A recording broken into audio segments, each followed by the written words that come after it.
Bonjour Natacha. Bonjour Satou. Alors Natacha, on est aujourd'hui donc à l'hôtel Castille pour la dégustation des produits bio. Et est-ce que vous pouvez nous dire ce que vous avez pensé donc des produits qui sont là aujourd'hui? Première fois que je viens et vraiment il y a toujours des produits mais excellents. J'ai moi-même là j'ai acheté du miel parce que je suis une grande consommatrice de miel, mais j'ai quasiment tout goûté, tout est excellent. C'est vraiment des produits, c'est très pointu et de grande qualité et originaux en plus. On est d'accord. Est-ce que vous avez eu un coup de cœur quand même parmi tous ces produits? Oui, j'aime beaucoup le fromage de brebis là et le miel. Voilà, les deux que j'ai adorés aujourd'hui. Et pourquoi le miel justement? Ah bah le miel, déjà, le miel c'est comme un médicament, c'est quelque chose, vous en mangez une cuillère par jour, ça vous soigne plein de choses. Donc quand il est de qualité, c'est encore meilleur, hein, voilà. C'est sûr. Est-ce qu'on peut vous demander le prix? Le prix, je crois que j'ai payé 10-15 euros. Il est tout à fait, vraiment, pour cette qualité, il est à un bon prix. Donc on peut dire que la qualité en fait, c'est pas forcément des prix super élevés parce que 15 euros pour un pot de miel. Voilà, non, non, non, non, c'est très abordable et vraiment, on a là un miel excellent qui est un peu comme de l'or. Merci beaucoup Natacha. Merci à vous, au revoir. Bonjour Patrice. Bonjour Satou. Alors Patrice, on est ici donc à la dégustation. Est-ce que vous pouvez nous dire quels sont les produits que vous avez goûtés et quelle a été la préférence des produits? Alors d'abord j'ai trouvé les produits tous absolument excellents, qui va du fromage au vin, à l'huile d'olive qui est vraiment très très bonne. Moi je l'aime particulièrement amère et ça se rapproche de l'huile d'olive que je connais bien qui est vendue dans le Luberon. D'ailleurs le Luberon et la Toscane sont quand même deux régions assez proches. Mais j'ai un coup de cœur pour les produits liés à la truffe. Et notamment, alors le produit s'appelle Salsa Tartufata et qui me fait penser un peu à mes origines provençales, à la tapenade. Et notamment celle-là, la tapenade noire. Elle est faite celle-ci à base de truffes, c'est ça? Truffe exactement, et je crois d'olive noire. Et c'est vraiment très très bon. Et le mariage et l'association est parfaite. Et pourquoi vous avez préféré celui-ci aux deux autres en fait qui sont exposés aussi aujourd'hui? Alors les deux autres sont très très bonnes, simplement je trouve que il y a un alors il y a le même produit avec des olives vertes que je trouve un petit peu moins soutenues en goût. La troisième, je la trouve à force un petit peu écœurante. Ce qui n'est pas le cas de la salsa tartufata, que je trouve à la fois fine et qui n'est absolument pas écœurante. Donc je suis un peu comme vous, j'ai trouvé que ça ressemblait beaucoup à la tapenade à base d'olive noire. Et c'est vrai que le goût il est plus fruité, plus fin et ça passe très bien. Mais c'est d'ailleurs ce qu'on retrouve dans les produits que j'ai pu déguster à partir du début d'après-midi, notamment dans tous les fromages, où il y a un côté un peu fruité qui ressort quasiment systématiquement.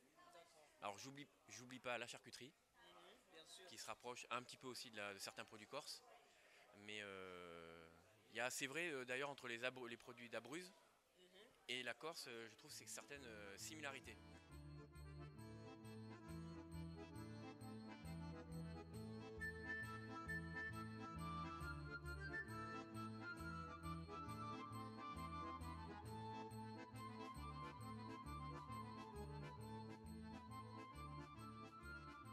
Alors, Eduardo, aujourd'hui, combien d'agriculteurs sont présents sur cet événement?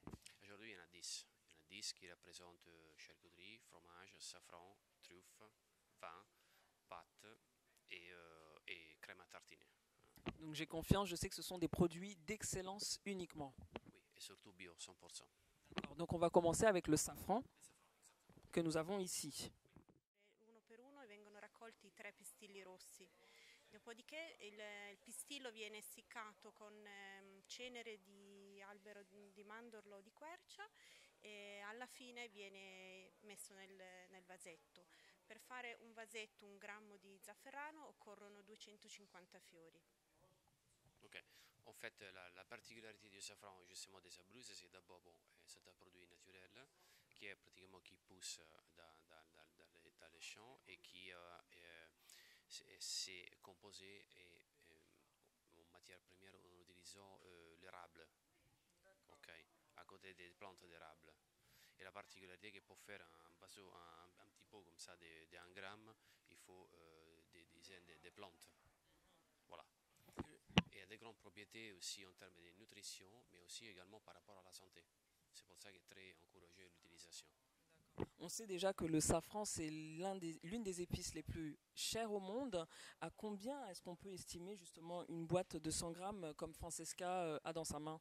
Bah, ici, aujourd'hui, bon, au-delà du fait que c'était une promotion, mais c'est vrai que c'est l'or rouge parce que ça demande énormément de travail.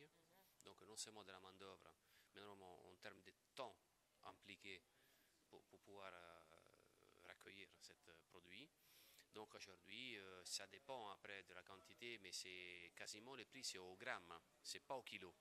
Tout à fait, c'est ce qu'elle m'a dit. De 20 à 100 euros les grammes, quoi. C'est une marchandise rare, c'est ce qu'on appelle rare. Très rare. Oui, très rare, oui.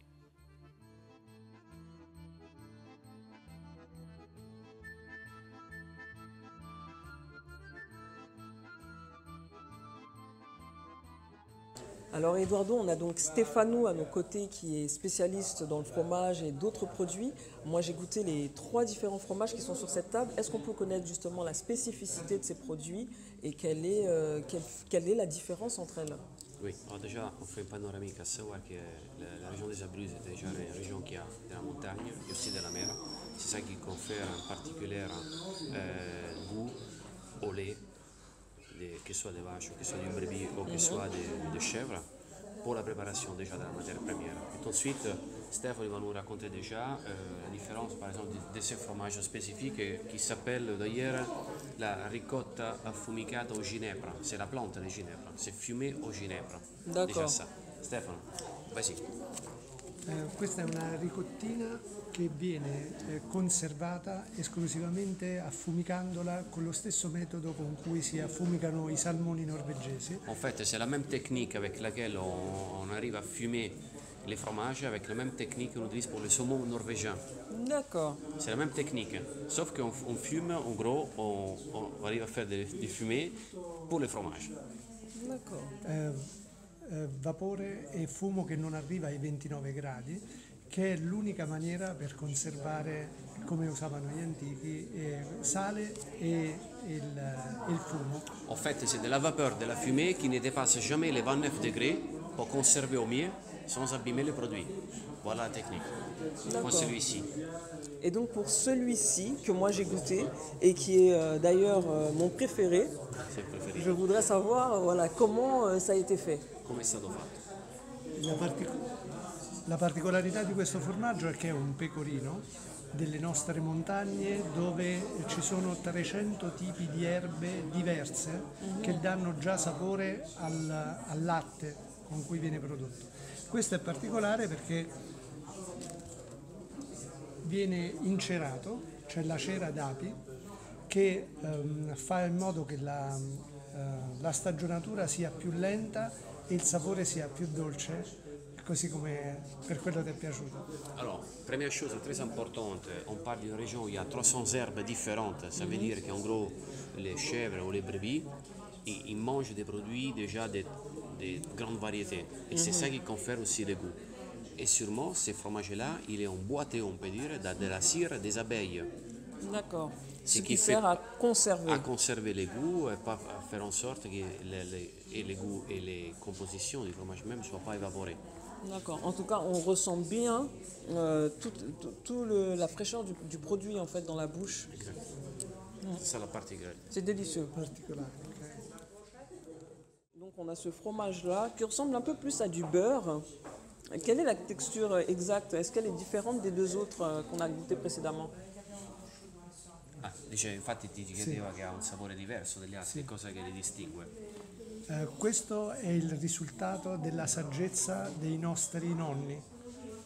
Quelle forme che non possono essere vendute, che sono scheggiate, che si aprono, il pastore le mischia con del latte e quindi esce fuori questo che è un prodotto assolutamente particolare. En fait, c'est un produit qui date de la sagesse des ancêtres, c'est-à-dire les fromages en gros qui s'étaient, on peut dire, un peu cassés ou abîmés, qu'on ne pouvait pas vendre, on les mélangeait avec du nouveau lait. Et ces nouveaux laits, ensemble, ça donne ça. Alors est-ce qu'on peut dire que c'est comme une récupération un petit peu? Exactement. C'est une récupération. D'accord. Et c'est ça qui donne les mélanges d'un lait qui a pris déjà du temps, qui est un affinage divers, avec un lait qui est frais. Alors Eduardo, l'un de mes coups de cœur de cette dégustation, bien sûr, l'huile d'olive des d'Abruzzes. Est-ce que je pourrais savoir donc quelle est la spécificité de cette huile, pourquoi elle a un goût justement si prononcé? Ok, ti chiede la specificità di quest'olio che lei l'ha colpita molto, è rimasta molto rapita da questo sapore. E qual è la specificità di quest'olio? Tu guarda lei e vai. Allora, quest'olio, la particolarità è la profumazione, ha il sentore di foglia di pomodoro, di mandorla verde et di carciofo. Alors la particularité c'est que sont la tomate, l'artichaut et les amandes. Ça c'est vrai, j'ai senti. Continua.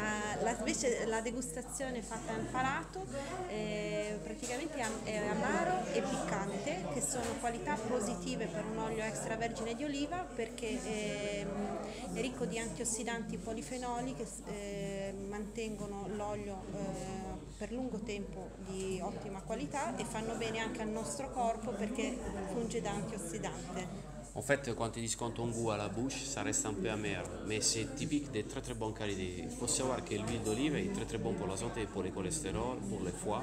Donc plus un produit est amer, et plus il est très bon pour la santé. Et c'est ça la particularité. Donc le défait du fait que l'huile soit amère, c'est une bonne qualité chez l'huile. C'est-à-dire qu'il a des polyphénols donc, qui combattent le cholestérol et les mauvais acides du corps. Et donc ça, c'est la grande qualité et la particularité en termes nutritionnels de cette huile d'olive. Donc on peut dire en fait c'est une petite astuce. Quand une huile d'olive est un peu aigre, un peu fort en goût, c'est qu'elle est bonne pour la santé. Oui, on peut affirmer ça. Bien sûr, ça dépend beaucoup de la production et qui produit ça. D'accord. E voleva sapere, dunque è una buona cosa se l'olio rimane un po' amaro, è sintomo di un buon prodotto. Un buon prodotto, un prodotto anche fatto in un periodo presto, nel mese di ottobre, che spesso viene fatto più tardi, però se viene fatto troppo tardi ha un sapore dolce. Je le spiego. Parce qu'en fait, la particularité, il faut savoir que l'huile d'olive, normalement, les olives, ils viennent ramasser au mois de novembre. Alors, les trucs, c'est quoi? Le secret, c'est que si tu prends les olives et tu laisses les olives sur les arbres, tu fais beaucoup plus d'huile, mais de mauvaise qualité. Ça, c'est l'inverse. Au bon moment. À septembre, octobre. C'est-à-dire donc, ils ne te donnent pas beaucoup d'huile d'olive, mais d'excellente qualité. Voilà pourquoi c'est une bonne huile. Donc la qualité plus que la quantité. Regarde, on te jure.